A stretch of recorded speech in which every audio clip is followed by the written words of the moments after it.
মশা নিধনে ব্যাপক প্রস্তুতি নিয়েছে ঢাকার ২ সিটি কর্পোরেশন। লক্ষ্য বাস্তবায়নে কাজ করে যাচ্ছে ২ সিটি কর্পোরেশনের একাধিক টিম। শনিবার সকালে রাজধানীর মানিকদি এলাকায় মশক নিধন অভিযান উদ্বোধন করে ডেঙ্গু ও চিকুনগুনিয়া মোকাবেলায় নেওয়া সর্বোচ্চ প্রস্তুতির কথা জানান ঢাকা উত্তর সিটি কর্পোরেশনের প্রশাসক। আগামীতে ডেঙ্গু থেকে মুক্তি হওয়ার জন্য, চিকুনগুনিয়া থেকে আমাদেরকে নিরাপদ রাখার জন্য ইতিমধ্যে আমাদের ঢাকা উত্তর সিটি কর্পোরেশনের কর্মসূচি ঘোষণা হয়েছে।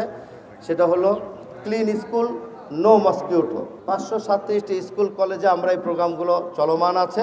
বেলি রোড, কাকরাইল ও মগবাজার এলাকায় বিশেষ পরিচ্ছন্নতা অভিযান উদ্বোধন করেন ঢাকা দক্ষিণ সিটির প্রশাসক। শুধুমাত্র সিটি কর্পোরেশনের একার পক্ষে কোনোভাবেই মশা নিধন করা সম্ভব না, পরিষ্কার রাখাও সম্ভব না যদি জনগণ এগিয়ে না আসে।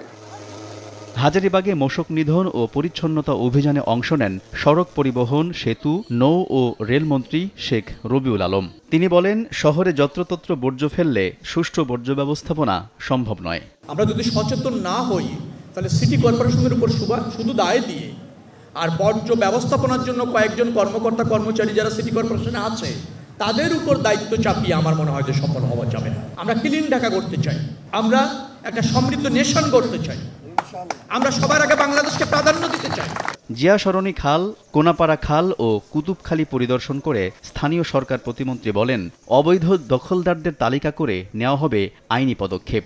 জিয়া সরণি খালকে বুড়িগঙ্গার সঙ্গে যুক্ত করতে ৩০০ কোটি টাকা বরাদ্দ দেওয়া হয়েছে বলেও জানান তিনি। আমরা প্রথমে দখলমুক্ত করব এবং অবৈধ দখলদারের তালিকা করে আমাদের বিদ্যমান আইনে তাদের বিরুদ্ধে যে ব্যবস্থা নেওয়ার বিধিবিধান রয়েছে সে অনুযায়ী তাদের বিরুদ্ধে ব্যবস্থা নেওয়া হবে ইনশাল্লাহ। মাননীয় প্রধানমন্ত্রী জিয়া সরণি খালটি এই পর্যন্ত এসে বুড়িগঙ্গা নদীকে কানেক্ট করবার জন্য উনি ৩০০ কোটি টাকা বরাদ্দ করেছেন। আগামী প্রজন্মের জন্য বাসযোগ্য শহর গড়তে সিটি কর্পোরেশনের কার্যকর পদক্ষেপের পাশাপাশি জনগণের সচেতনতার উপর জোর দেন মন্ত্রী ও সিটি প্রশাসকেরা।